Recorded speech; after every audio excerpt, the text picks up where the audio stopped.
바로 헌종이 23세. 너무 이른 나이에 생을 마감한 거예요. 아이고. 젊은 왕의 때이른 죽음에 왕실은 큰 충격에 빠졌지만 이런 와중에도 신하들에게는 더 시급한 일이 있었지요. 종사의 대계가 급합니다. 바라옵건대 너그러이 억누르고 분명하게 하교하여 신들이 상세히 듣게 하소서. 일단 슬픔을 좀 밀어두고 빨리 왕부터. 맞습니다. 아무리 슬퍼도 할 건 해야지요. 그래서 다음 왕은 누굽니까? 헌종에 그 후사가 없었나요? 네, 헌종에게 후사가 없어요? 후사가 없었어요. 아이고. 진짜 큰일이네. 원래대로라면 헌종의 핏줄과 가장 가까운 왕실의 직계 후손을 왕으로 옹립하면 되는데 문제는 이 족보를 아무리 거슬러 올라가도 헌종의 6촌 이내에 드는 남성 왕족이 단 한 명도 없었던 거예요. 아니 그 흥선군 쪽은 엄청 많았는데 아까.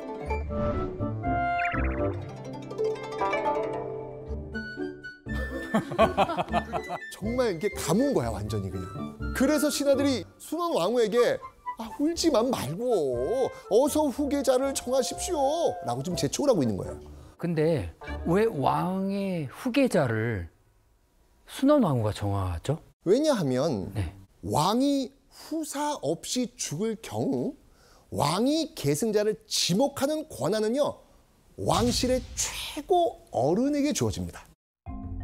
이 당시 왕실의 최고 어른은 헌종의 할머니 안동 김씨의 순원 왕후였습니다.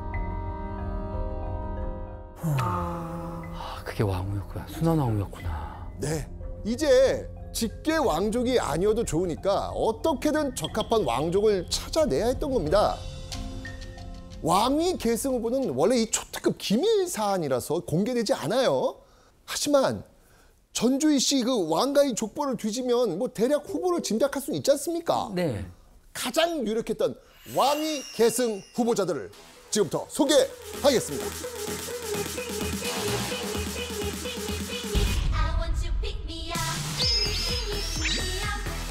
오,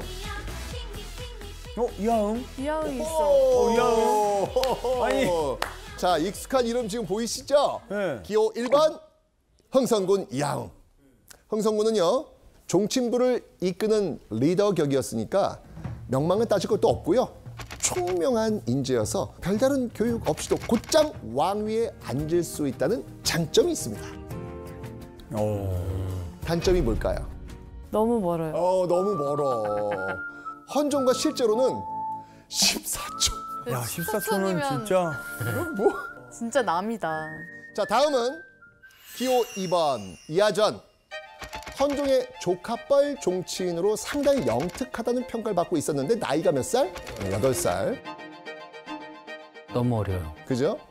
자, 다음은 기호 3번 이경은과 기호 4번 이원범. 두 사람은 형제예요. 장점은 죽은 헌종과 7촌 사이. 후보자들 중에서 가장 촌수가 가까웠습니다. 저기가 제일 가능성이. 유력하네. 나이도. 하지만 네. 치명적 단점이 있어요. 뭐예요? 집안이 영모 집안이에요. 아이고. 집안이 영모 집안이에요. 아이고. 절대 안 돼. 아이고. 절대 안 돼. 아니 되옵니다. 아이고. 멈춰 주십시오. 아니 되옵니다. 자, 먼저 기호 1번 흥선군 이하응. 똑똑한 데다 종친부라는 세력까지 있습니다. 안동김 씨 자신들과 충돌할 가능성이 매우 높은 위험 인물입니다. 그러네요. 기호 2번 예. 이하전. 너무 좋은데. 네, 나이가 어리기 때문에 말을 잘 들을 수도 있는데 똑똑해요. 가문도 좋아요. 이 이하전이 나중에 나이가 들면 고분고분 안동김 씨 말을 들을까요? 거기까지 생각해요? 근데 8살인데. 권력을 오래 줘야 되지 않겠습니까? 그래서 안동 김 씨의 선택은 영모로 몰락한 집안인 기호 4번 이원범. 한마디로 스스로는 힘이 없어 안동 김 씨에게 의지할 수밖에 없고 다루기 쉬운 인물입니다. 아이고. 그리고 안동 김 씨의 의도를 더 확실히 볼 수 있는 게 그들은요, 형이 아닌 동생을 최종 선택했다는 점이죠. 왜요? 이경은 이미 혼인해서 아이가 있어요. 아이고. 어찌하시겠습니까? 이원범을 왜 하시겠습니까? 결혼시키려고. 안동김 씨랑. 이제야 안동 김 씨의 마음을 읽으셨군요. 멀리 봤다. 그렇죠. 그럼 교수님, 원래대로라면 누가 왕이 됐어야 되죠? 유교 사회에서 제일 중요한 건 서열입니다. 그러니까 서열이 꼬이면 안 돼요. 네. 근데 저기 이하응, 이경응, 이원범은 공통적으로 죽은 헌종의 삼촌뻘입니다. 그러니까 삼촌이 조카의 뒤를 이어서 왕이 되면 족보가 꼬여요. 근데 이하전은 헌종의 조카뻘입니다. 게다가 이하전의 집안은 선조의 아버지인 덕흥대원군의 직계 후손 가문이에요. 덕흥대원군의 가문은 유사시에 왕통이 끊겨지면은 여기서 왕의 후손을 갖고 올 수 있도록. 덕흥대원군의 직계 장손이라는 게 오히려 더 정통성이 훨씬 더 훌륭할 수 있는 거죠. 그래서 제가 보기에는 이하전이 가장 이 왕위 계승자로서 적합하지 않을까라고 생각이 됩니다. 자, 하지만 결국 이렇게 순원 왕후와 안동 김 씨가 선택한 역적의 자손 이원범은 마침내 조선의 제25대 왕 철종으로 등극합니다. 아, 그렇게 나왔군요. 이원범이 철종이에요. 맞습니다. 자, 이 권력에 심취해서 지금 왕비를 2번이나 배출한 것도 모자라서 이 탐욕을 부려 꼭두각시 왕까지 세운 이 안동 김 씨. 자, 지금부터 철종의 직위에 정통성을 부여하기 위해 안동 김 씨가 저지른 만행을 알아보겠습니다.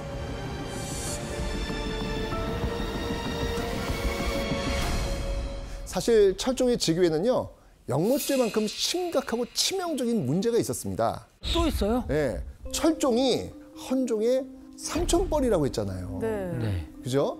유교 예법이 중요한 조선에서 삼촌이 조카의 뒤를 이어서 왕이 될 수는 있지만 삼촌이 조카의 양자가 되는 건 이거는 상상도 못할 일이에요. 네네. 이상하죠, 이상하죠. 이건 있을 수 없는 일이에요. 네. 철종이 즉위했을 때 사대부의 가장 경악한 부분도 삼촌 철종이 조카인 헌종의 제사를 어떻게 지느냐는 거예요. 그건 그야말로 조선 왕실의 학렬을 파괴하는 문제였거든요. 거꾸로 됐다 이거구나. 그러면 순원 왕후와 안동 김 씨는 이런 사실을 몰랐을까요? 알았죠. 당연히 알고 있죠. 그런데 안동 김 씨는요, 사실 일부러 학렬이 맞지 않는 철종을 왕으로 뽑은 거예요.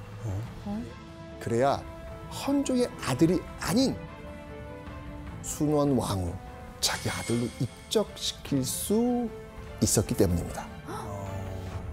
안동 김 씨가 그렇게까지 한 이유는요, 조선 역사상 처음으로 2번째 수렴청정을 하기 위해서였습니다.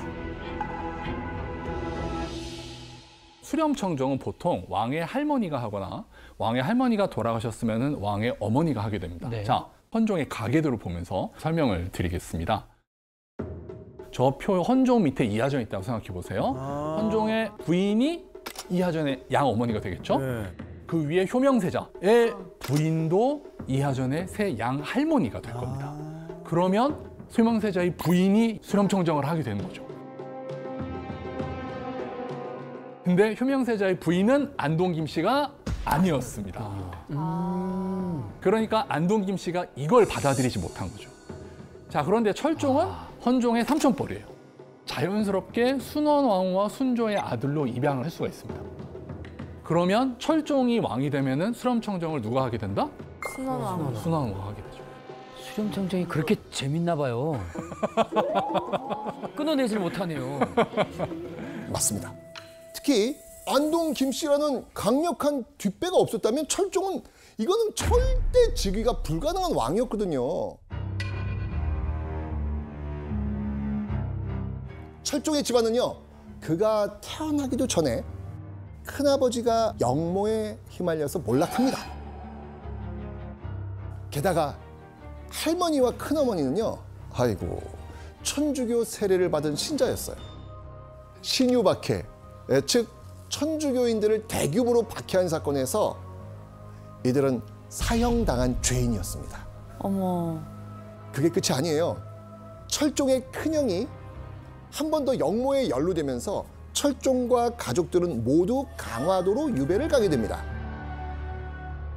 두 번이나 역모에 휘말린 역적의 자손 순원왕후와 안동 김씨도 당연히 철종 집안 내력 잘 알고 있죠.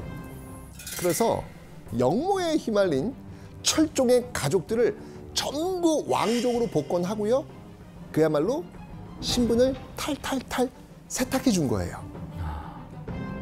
그리고 또 한 가지 작업을 아주 은밀하게 진행을 하는데요. 잘 보세요. 뭐예요? 에? 잘 보세요. 뭐예요? 구멍 났네. 잘라버렸어요. 잘랐어. 아, 뒷장이에요, 저거. 이런 짓까지 한다고 진짜로? 저걸 어렸어? 저 때는 사실 뭐 지우개나 뭐 삭제할 수 있는 게 없으니까 그냥 종이를 잘라버렸네요. 그렇죠. 자, 이 책은요. 정조의 개인 일기에서 시작해서 국가의 주요 정책이나 고증이 필요할 때마다 열람하는 일성록이라는 기록물인데요. 당시 실록만큼이나 굉장히 중요한 기록이거든요. 그런데 책 전체에 칼로 잘라낸 흔적이 무려 635곳에 달합니다. 아니, 저 책을 만지면 안 되잖아요, 원래. 그렇죠. 잘려나간 기록을 철종실록과 비교해 보면요. 대부분이 철종 집안에 대한 기록입니다. 안동 김씨는 이렇게 왕실의 기록을 조작하는 만행까지 저지르면서 철종의 정통성을 만들려고 노력했던 것이죠. 자, 그렇다면 안동 김씨 집안의 선택으로 왕위에 오르게 된 철종. 나를 잘 이끌 수 있을까요? 아니죠. 아예 모를 텐데. 당시 철종에 대한 소문이 기록된 편지가 있습니다. 자, 그 편지를 우리 혁수 씨가 한번 읽어봐 주시죠. 현재의 임금은 사냥꾼으로 불리었고 자기 친척 집에 종노릇을 하였습니다. 장날이 되면 가장 값싼 일꾼 노릇을 하였고 인정머리가 털끝만큼도 없는 주인의 채찍을 거의 매일 맞았습니다. 우와, 종노릇하고 그런 사람이 말이 안 조선의 되는. 왕이 된다고요? 그러니까요. 하지만 안동 김씨에게는 왕의 학문적 소양이나 인품, 정사를 돌보는 능력 이런 거 중요하지 않았거든요. 아, 너무 심한데요? 지금 안동 김씨가 철종을 왕위로 세우는 과정이 굉장히 무리하잖아요. 네. 그러니까 조선의 많은 정치 세력이나 사대부들이 이때 안동 김씨들한테 등을 돌리게 됩니다. 그러면 자기 편을 만들기 위해서 예전보다 훨씬 더 많은 어떤 경제적인 보상을 줘야 되게 됩니다. 그러니까 이 과정에서 백성들만 모든 피해를 다 당하는 거죠.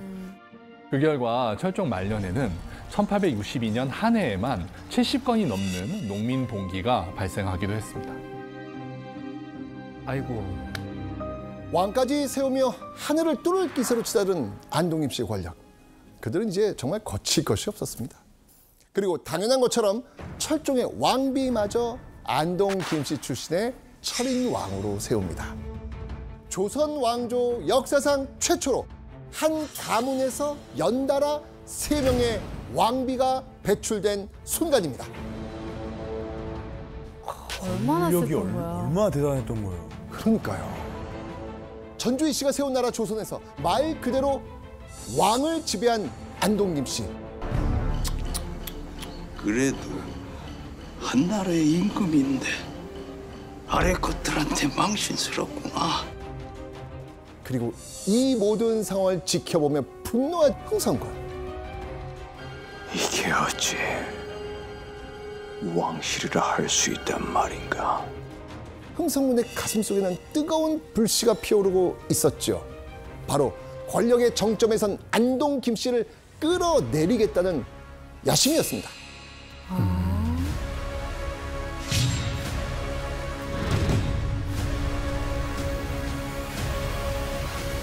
안동 김씨에게 분노했지만 아직 대적할 힘이 없는 흥선군.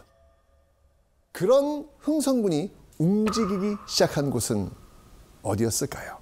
아까 종친부? 아닙니다. 바로 세도가들이 여는 잔치집이었습니다. 잔치가 아니라도 기생집이나 연회, 상갓집 같이 사람들이 조금이라도 모인다 싶은 곳에는요, 여지없이 흥선군이 이렇게 끼어 있었죠. 흥선이 양이 축하드리러 왔소이다. 심지어 모범 종친이라며 칭송받던 모습은 온데간데 없고요. 가는 곳마다 구박받는다면서 상갓집에 개 취급을 하고요. 손가락질까지 됐습니다. 기생집에 왕래하여 그 처신의 방탕함은 보통 윤락한 집에 무례한 자제와 다름이 없었다. 때의 사람들은 이르기를 미치광이 방탕꾼이라 하였다. 왜 그러죠? 와해 바뀌었네요, 사람이. 예, 사실 고종이 등극하기 전까지 흥선군의 행적에 대해서 제대로 정사에 남겨진 기록은 없습니다. 이제 상갓집 개라거나 미치광이 방탕꾼이라거나 이런 기록들은 대부분 다 야사에 나온 내용이니까 좀 조심스럽게 볼 필요는 있습니다. 그런데 흥선군은 종친부의 실세였단 말입니다. 그리고 종친부는 종친을 돌봐주는 기구잖아요. 열심히 사회생활을 해야 되는데 보통 그럴 때는 경조사를 제일 먼저 챙깁니다. 그러니까 그런 모습을 보면서 사람들이 야, 저기는 무슨 상갓집마다 저렇게 개처럼 따라다니네, 약간 이런 식으로 비웃듯이 이렇게 이야기를 했을 가능성은 있습니다. 아, 그렇구나. 그뿐만 아니고요. 흥선군은 아버지 김조순의 뒤를 이어 안동 김씨의 주축이 된 이 김좌근의 지배에서도 발견이 됩니다. 당시 김좌근은 관리들의 인사권을 손에 쥐고 있었기 때문에 그의 집은 늘 뇌물을 바치러 온 사람들로 문전성시였거든요. 관직을 얻기 위해서는 과거 시험이 아니라 김좌근에게 뇌물을 쓰는 게 더 빠른 출세길이었기 때문입니다. 야사에 따르면요, 흥선군 역시 김좌근에게 잘 보이기 위해 그의 집을 자주 들락거렸다고 합니다. 그런데 하루는 김좌근이 첩과 나란히 앉아서 흥선군에게 말도 안 되는 일을 시키네요. 흥선군더러 자신의 첩인 양씨에게 절을 한번 해보거라 라고 시킨 거예요. 강족인데. 근데 첩인데. 네, 아무리 나는 새도 떨어뜨린다는 권력과 안동 김씨지만 그래도 왕족에게 이거는 너무하지 않습니까? 이 말을 들은 흥선군은 과연 어떻게 했을까요? 흥선군은 망설임 없이 절을 하고 양씨에게 형수 소리까지 합니다. 왜 그러죠? 흥선군에게는 그렇게 행동할 만한 이유가 있었어요. 주위에서 명망 있는 종친들이 하나둘 사라지기 시작했거든요. 흥선군과 함께 왕위 후보자로 거론됐던 이하전 기억나시죠? 네. 그 어리고 총명했던 종친 이하전은요, 사람들의 예상대로 비범한 인물로 성장합니다. 그리고 감히 철종 앞에서 이런 말까지 하죠. 이 나라가 이 씨의 나라입니까? 아니면 김 씨의 나라입니까? 어머. 멋있다. 이 얘기를 들은 안동 김씨 가만히 놔두지 않았겠죠. 네. 결국 이 일이 화근이 돼서 이하전은 영모에 휘말려 귀양을 가게 됩니다. 그리고 21세 나이에 사약을 받고 숨집니다. 아유. 이 시기에 이하전뿐만 아니고요, 많은 종친들이 안동 김씨에게 찍혀서 유배를 가거나 사약을 받습니다. 아무리 전주이씨 왕실의 후손이어도 안동 김씨의 입지를 흔들거나 입바른 말을 하면 살아남을 수 없는 세상이 된 거예요. 너무 심한데요? 진짜 김씨가 왕이었네요.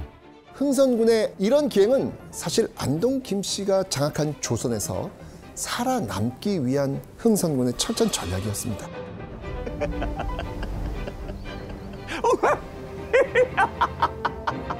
수모와 굴욕을 자초하며 자신에 대한 경계심을 흐트러뜨린 흥선군. 그러면서 그는 가만히 때를 기다립니다. 하늘 높은 줄 모르고 치솟는 안동 김씨의 치세를 제 손으로 끝장낸 그 순간을 말이죠.